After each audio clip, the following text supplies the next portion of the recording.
तो आज की क्लास में हम लोग एक बहुत जरूरी विषय पढ़ेंगे और वो विषय है पत्र लेखन। क्या है? आप में से किसी ने कभी न कभी किसी न किसी को किसी न किसी रूप में पत्र लिखा होगा। पत्र लिखने से मेरा मतलब है कि चलिए अब आप तो नई पीढ़ी के लोग हैं, आप व्हाट्सएप, ईमेल, इंस्टाग्राम और व्हाट्सएप पे डील करते हैं, लेकिन आप कल्पना करिए जब इंटरनेट नहीं था, जब फोन नहीं था, तो लोग अपनी भावनाओं को, अपने विचारों को एक दूसरे तक कैसे पहुंचाते होंगे? क्या जरिया रहा होगा? चिट्ठी लिखते होंगे। आपने देखा है कि पोस्ट ऑफिस के बाहर एक लाल रंग का पोस्ट बॉक्स होता है ना? तो लोग चिट्ठियां भेजते थे अपने करीबी लोगों को, दोस्तों को। उन चिट्ठियों में क्या इस तरह के विषय होते थे? उन चिट्ठियों में शुभकामनाएं होती थी, कभी बधाई के संदेश होते थे, कभी सुख दुख की कोई बात होती थी, कभी कोई शिकायत होती थी, कभी प्रेम होता था। तो हम सबके पास, इंसानों के पास, जब इंटरनेट नहीं था, मोबाइल नहीं था, सूचना क्रांति नहीं थी, तो अपनी बात एक दूसरे तक पहुंचाने का जो सबसे खूबसूरत जरिया हुआ करता था, वो जरिया क्या था? पत्र लेखन। इसलिए देखते होंगे आप, चिट्ठियों पे कितने सारे गीत हैं, पत्र लेखन पे कितने सारे गीत हैं। एक गीत मुझे याद आ रहा है कि एक हीरोइन जो है किसी फिल्म में, नायिका जो है अपने नायक को चिट्ठी भेज रही है, और चिट्ठी किससे भेज रही है? कबूतर से भेज रही है, ताकि पता भी ना चले कि किसने चिट्ठी भेजी है। और गीत क्या है कि पहले प्यार की पहली चिट्ठी साजन को दिया, कबूतर जा जा जा। सुना आपने गाना? तो आप इसे बहुत सहज ढंग से ये समझ सकते हैं कि मनुष्य के जीवन में, मनुष्य के भीतर जो भावनाएं हैं, जो कुछ कह पाने की उसकी जो शक्ति है, उस कह पाने की शक्ति को चिट्ठियों ने साहस दिया। फर्ज करें, चिट्ठियों की एक खूबसूरती ये भी है पत्र लेखन की, कि जो बात आप सामने नहीं कह सकते, जो बात आप सामने कहने की हिम्मत कई बार आप नहीं कर सकते हैं, या संकोच करते हैं, या आपको दुविधा होती है, उस तरह की बातों को भी लिख पाने या जता पाने का जो सबसे खूबसूरत जरिया हुआ करता था, या जो जरिया अभी भी है, वह क्या है? पत्र लेखन है। जैसे कि मान लीजिए ये संभव है कि हम में से बहुत लोग अपने भाई को या अपने पिता को सामने खड़े होकर ये न बता पाए कि हम कितनी मोहब्बत करते हैं उनसे, कितना प्यार करते हैं, कितनी कृतज्ञता हम उनके लिए महसूस कर सकते हैं, लेकिन उसी बात को हम चिट्ठी में लिख करके बता सकते हैं। तो चिट्ठी जो है, या जो पत्र जो है, मानव जीवन के ऐसे खूबसूरत दस्तावेजों में से है जिन्हें इंसान बार बार पढ़ता है, समझता है, उन्हें जीता है। मुझे याद है कि जब हम छोटे हुआ करते थे, स्कूल के दिनों में, काफी पुरानी बात है, तो मौसी ने, मामा ने माँ को जो चिट्ठियां लिखी थी, वो चिट्ठियां पढ़ी हुई थी, और माँ बताती थी कि हम इन चिट्ठियों को कितनी ही बार पढ़ते हैं। अब तो आपने व्हाट्सएप पे एक तुरंत मैसेज भेजा, तुरंत रिस्पॉन्स मिला, लेकिन उस जमाने के बारे में आप सोचे कि 1 महीने पहले चिट्ठी भेजी है, अब उस फिर चिट्ठी का इंतजार हो रहा है, फिर वो चिट्ठी आ रही है, फिर चिट्ठी लिखी जा रही है या पत्र लिखे जा रहे हैं। तो किस तरह से रिश्तों में एक जो गर्मजोशी है, एक जो ताजगी है, उस ताजगी को रखने का काम किया पत्र लेखन ने। तो पत्र लेखन दरअसल एक कला है, और मनुष्य की संजीदगी को संजोने का भी एक खूबसूरत तरीका है, एक माध्यम है। आज की क्लास में हम इसी पत्र लेखन पे बात करने वाले हैं। पत्र लेखन क्या है, पत्र लेखन के क्या प्रकार होते हैं, पत्र कैसे लिखे जाते हैं, और पत्र लिखते समय क्या क्या सावधानियां होती है, क्या क्या उनकी विशेषताएं होती है। अंग्रेजी में इसे हम कहते हैं लेटर राइटिंग। अब सवाल है कि पत्र क्या है। मैंने अभी आपको बताया, तो साधारण शब्दों में आप कह सकते हैं कि अपने विचारों, भावनाओं, सूचनाओं, संदेशों या आवश्यकताओं को लिखित रूप में किसी व्यक्ति, संस्था या अधिकारी तक पहुंचाने के माध्यम को क्या कहते हैं? पत्र कहते हैं। ठीक है, अपनी बात पहुंचाने का। अब वो बात क्या हो सकती है? कोई सूचना हो सकती है, कोई शिकायत हो सकती है, कोई भावनात्मक बात हो सकती है। ठीक है, उसको आप लिखित रूप में दर्ज करते हैं, और खास तौर पे जब सरकारी कार्यालयों वगैरह में आप उस बात को, उस सूचना को, शिकायत को लिखित रूप में जब दर्ज करते हैं, तो वह एक दस्तावेज भी बन जाता है। इसलिए आप ये कह सकते हैं कि पत्र लेखन एक कला भी है। ठीक है, कौन सी बात कैसे, किस तरीके से और किस सलीके से लिखी जानी है, अगर अच्छा पत्र लेखन का गुण है आपके पास, तो जटिल से जटिल समस्या को भी आप आसानी से सुलझा सकते हैं और आप बहुत बढ़िया काम कर सकते हैं। ठीक है, तो एक तरह से आप कहें कि भावनाओं को, सूचनाओं को एक दूसरे तक पहुंचाने का माध्यम है। अब हम करते क्या है, पत्र के माध्यम से हम अपनी बात एक ऐसे व्यक्ति तक भी पहुंचा सकते हैं जो हमारे सामने उपस्थित नहीं है। अब यहां से आप प्रधानमंत्री जी को पत्र लिखिए, प्रधानमंत्री कार्यालय में आप उनको कोई सुझाव दीजिए, उनसे आप अपने मन की कोई बात कह सकते हैं। वो आपके सामने नहीं है, लेकिन आपका पत्र वहां पहुंच जाएगा। आपका पत्र दूर देश में बैठे किसी मित्र के पास पहुंच सकता है जो आपसे बहुत दूर है, लेकिन आप उसे अपने मन की बात पहुंचाना चाहते हैं तो आप उस तक पहुंचा सकते हैं। और जरूरी बात कि पत्र का काम केवल सूचना देना नहीं है, बल्कि वह विचारों और भावनाओं को के लिखित संप्रेषण का प्रभावी साधन है। लिखित रूप में आप उसको प्रभावशाली तरीके से प्रस्तुत कर सकते हैं, अपने मन की सच्चाई को, अपने मन की बात को बहुत ईमानदारी के साथ आप उस चिट्ठी में दर्ज कर सकते हैं। तो इसलिए पत्र सिर्फ सूचनाएं पहुंचाने का माध्यम नहीं है, वह मनुष्य के विचारों के आदान प्रदान का एक खूबसूरत जरिया भी है। जहां प्रतीक्षा आप करते हैं, थोड़ा और इंतजार करते हैं, आप पुरानी फिल्में देखिएगा तो एक ही चिट्ठी को, जब तक अगली चिट्ठी नहीं आ रही है तो हीरोइन या हीरो एक ही चिट्ठी को बार बार पढ़ते हैं। या वो भी दृश्य आपने देखे होंगे कि अपनी बात कहनी है नायक को नायिका से, तो क्या करे, तो नायिका की किताब में या नोटबुक में वो चिट्ठी रख देता है, क्योंकि सामने कह पाने की हिम्मत उसको नहीं है। तो अपने मन की सच्चाई को, मन के उद्गार को, इमोशन को दूसरे तक पहुंचाने का एक खूबसूरत जरिया है पत्र लेखन। हालांकि आज के दौर में पत्र लेखन अब मुझे नहीं लगता है कि बधाई संदेशों के अलावा या इनविटेशन कार्ड के अलावा या सरकारी कार्यालयों के अलावा इसकी जगह कोई बची हुई है, मुझे नहीं लगता। या अगर होगा तो बड़ी अच्छी बात है। मैं तो आपको कहूंगा कि कभी आप अपने पिता को चिट्ठी लिखिए, कभी अपनी माँ को चिट्ठी लिख करके बताइए। अगर आप कभी उन्हें उपहार देना चाहते हैं, कभी उनका बर्थडे आया या मदर्स डे आप मनाते हैं या कुछ भी आप मनाते हैं, तो आप क्या करते होंगे, बाजार से केक लाते होंगे, एक दो सामान लाते होंगे और माँ को दे देते होंगे या उनके साथ बैठ लेते होंगे। कभी आप उन्हें लिख करके बताइए कि कितनी मोहब्बत है आपको उनसे। कभी आप बताइए कि उनके जो सेक्रीफाइसेस हैं, उनके जो त्याग हैं आपके लिए, या पिता के जो त्याग हैं आपके लिए, माँ का जो त्याग है आपके लिए, उसको आप कैसे महसूस करते हैं, आप कितने थैंकफुल हैं उन सब चीजों के लिए। तो लिखना चाहिए, मतलब चिट्ठी लिखने से आपके मन की सच्चाई की परतें भी सामने खुलती हैं। तो व्यक्तिगत पत्र का जमाना तो अब लगभग खत्म हो गया है, बहुत अपवाद स्वरूप कोई लिखता होगा, लेकिन सरकारी कामकाज बिना पत्रों के नहीं चलते हैं। अब अगर आपको छुट्टी चाहिए 2 दिन की, ठीक है, तो आपको पत्र लिखना पड़ेगा। आपको 10 दिन की छुट्टी चाहिए तो आपको पत्र लिखना पड़ेगा। फीस जमा करने में अगर आपको देरी हो गई तो आपको पत्र लिखना पड़ेगा। डेप्यूटी कमिश्नर ऑफिस में जाना है, गांव की कोई समस्या है तो आपको पत्र लिखना पड़ेगा। तो निजी बातों को अगर फिर भी हम हटा भी दें, तब भी सरकारी क्षेत्रों में या कार्यालय में जो भी आपका काम होगा वह बिना पत्र लेखन के उस चलने वाला नहीं है। इसलिए पत्र कैसे लिखे जाएं, किस तरह के पत्र होते हैं, इन सबको बारीकी से हम समझने की कोशिश करेंगे। ठीक है बच्चा लोग, समझ में आ रहा है?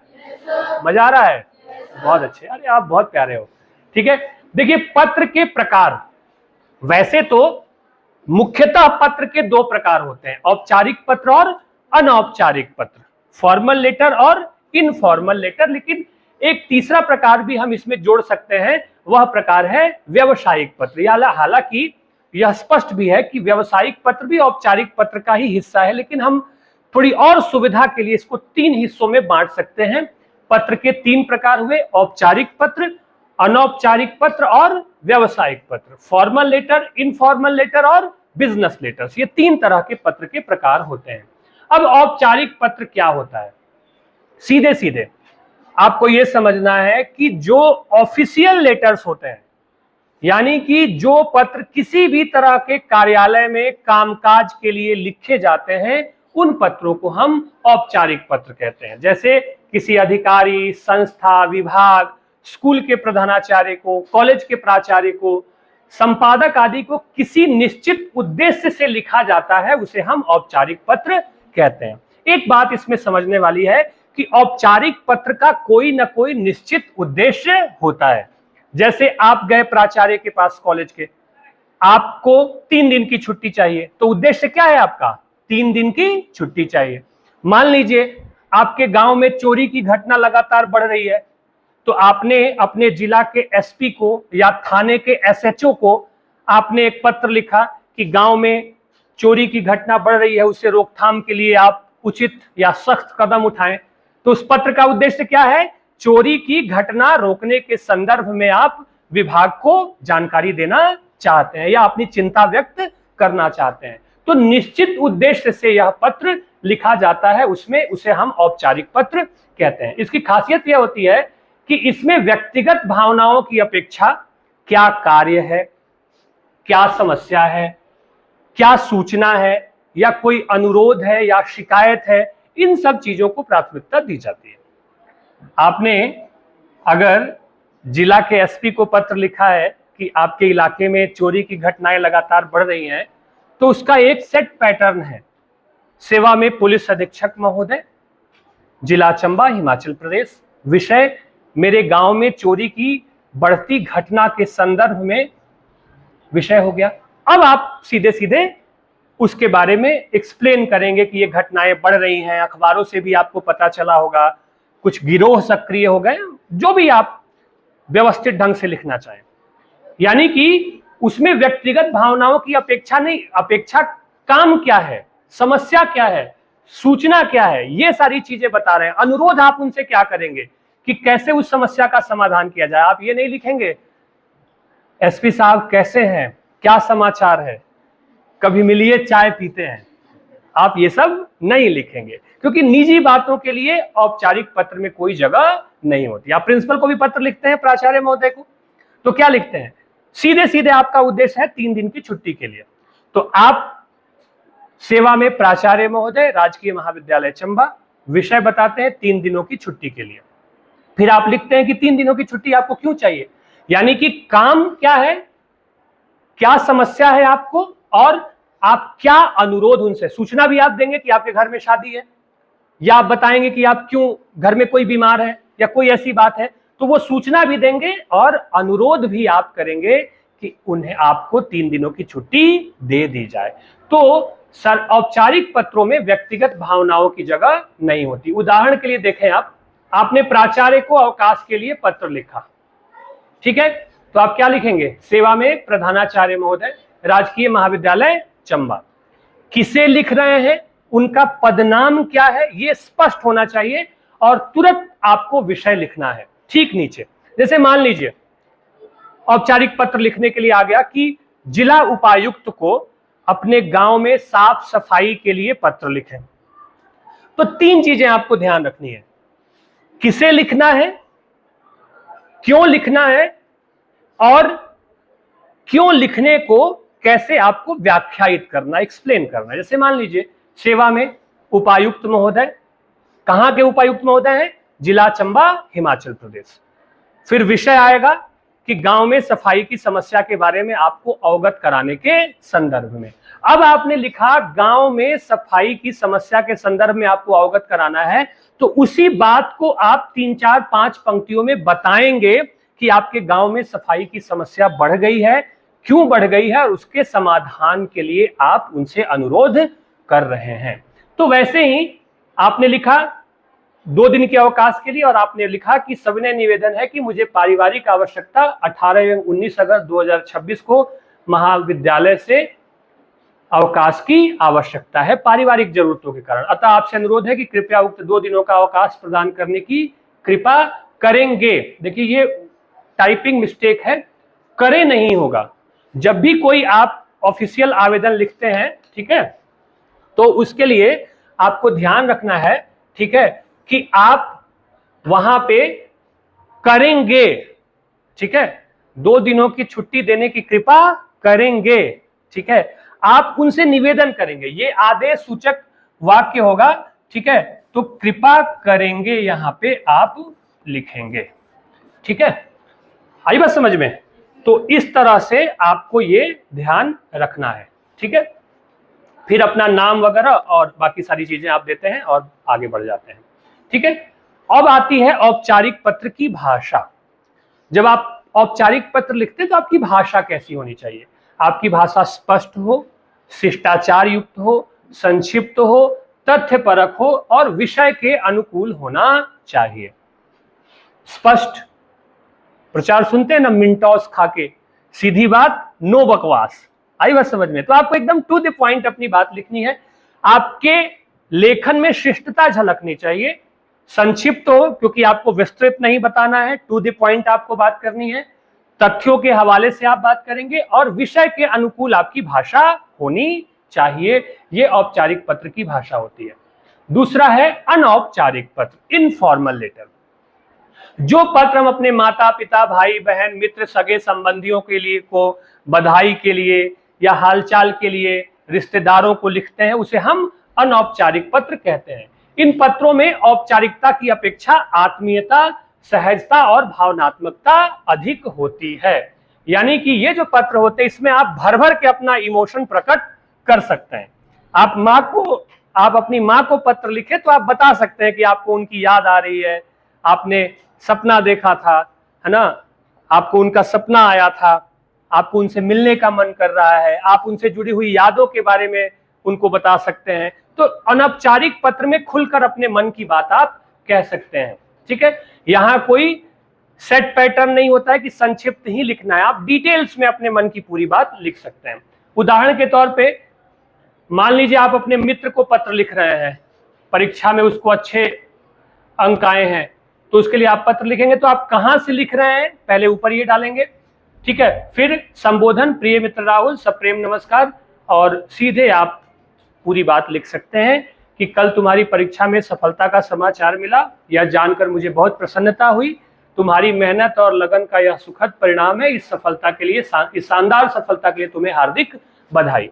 किसी को आमंत्रित करना है, बहन की शादी है, तो लिखेंगे अपना जगह का नाम, समय, प्रिय मित्र, है ना, सप्रेम नमस्कार या जय हिंद या वंदे मातरम लिख सकते हैं आप, है ना।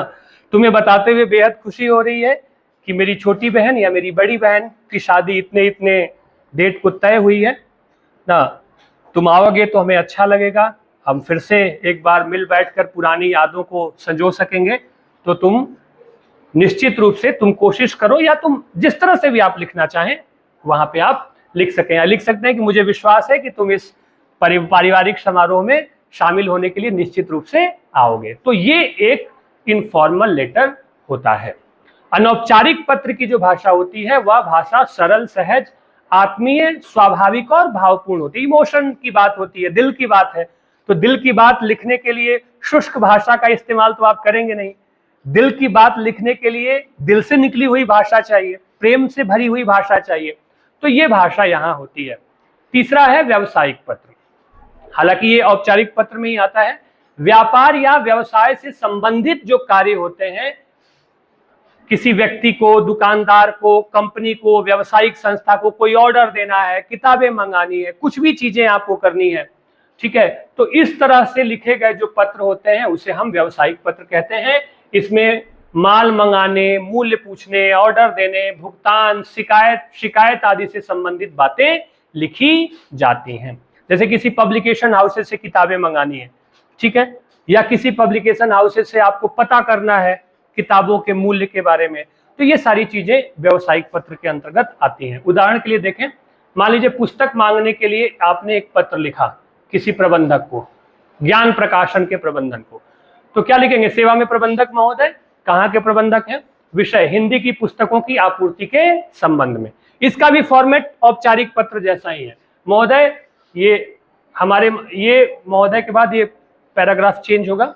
कई बार टाइप करने के बाद जब पीडीएफ में कन्वर्ट होता है तो कुछ दिक्कतें रह जाती है। महोदय, हमारे महाविद्यालय के पुस्तकालय के लिए हिंदी साहित्य की कुछ पुस्तकों की आवश्यकता है, अतः आपसे अनुरोध है कि अपनी नवीनतम पुस्तक सूची एवं मूल्य सूची भेजने की कृपा करें ताकि आवश्यक पुस्तकों का आदेश दिया जा सके। ठीक है, कृपया पुस्तकों की उपलब्धता, मूल्य तथा महाविद्यालय को मिलने वाली छूट की जानकारी भी उपलब्ध कराने का कष्ट करेंगे। ठीक है, फिर धन्यवाद देकर के और अपना नाम वगैरह। ठीक है, तो ये तरीका होता है। व्यवसायिक पत्र की जो भाषा होती है वह भी सरल, संक्षिप्त और औपचारिक होती है, तथ्यपरक और उद्देश्यपूर्ण होनी चाहिए। जैसे कि औपचारिक पत्रों में उद्देश्यता होती है, उद्देश्यपूर्ण भाषा होती है, वैसे ही यह भी होता है। ठीक है, इसमें भी उद्देश्यपूर्ण भाषा होती है। अब अच्छे पत्र लेखन की क्या विशेषताएं हैं, या अच्छा पत्र किसे मानेंगे?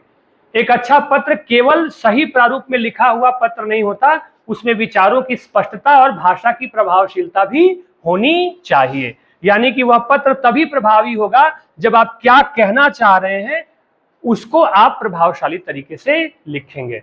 ठीक है, स्पष्टता, पत्र पढ़ने वाले को तुरंत समझ में आ जाए कि पत्र लिखने वाले व्यक्ति ने क्या कहने की कोशिश की है। संक्षिप्तता, बात आपकी बिल्कुल संक्षिप्त हो और स्पष्ट हो, सटीक हो। ठीक है, बातें दोहराई नहीं गई हो। क्रमबद्धता, विचारों को उचित और तार्किक क्रम में प्रस्तुत किया जाना चाहिए। स्पष्ट ढंग से एक एक करके बात को क्रम में स्पष्ट करना चाहिए। और सरलता, भाषा सहज और आसानी से समझ में आने वाली हो, आपकी भाषा में शिष्टता हो। औपचारिक और व्यावसायिक पत्रों में शिष्टता बहुत जरूरी है, अनौपचारिक पत्रों में तो आप इनफॉर्मल भाषा का भी प्रयोग कर सकते हैं। ठीक है, विषय के अनुकूल आपका पत्र हो।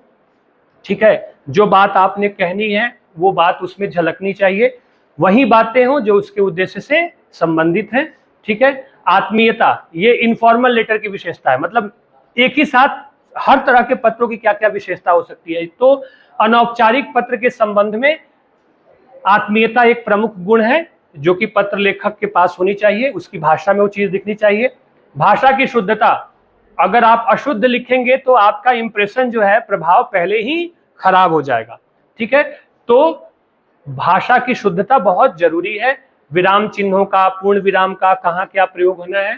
फिर है प्रभावशीलता, कि आपका जो पत्र है वह पढ़ने वाले के ऊपर सीधे सीधे प्रभाव छोड़े, आपकी बात स्पष्ट ढंग से समझ में आए।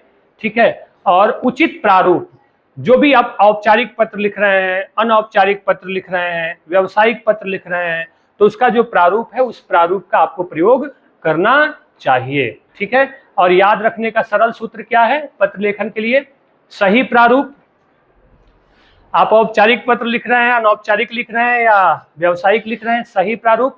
स्पष्ट विचार, क्या लिखना है, क्या उद्देश्य है, भाषा आपकी सरल हो, शिष्ट हो, अभिव्यक्ति स्पष्ट हो, संक्षिप्तता हो, उसमें प्रभावशीलता हो, और फिर अंत में जाकर ये सारी चीजें जब जुड़ती हैं तो आप एक अच्छा पत्र लेखन कर पाते हैं, या पत्र लेखन की जो कला है, उसकी जो बारीकी है, वह आप अच्छे से जान पाते हैं। तो आपको एक टास्क देता हूं। ठीक है, आपको एक पत्र लिखना है। ठीक है, और आप सबको ये पत्र या तो अपनी माँ के नाम लिखना है या तो अपने पिताजी के नाम लिखना है। आई बात समझ में? तो एक पत्र आप लिखें आने वाले 4-5 दिनों में।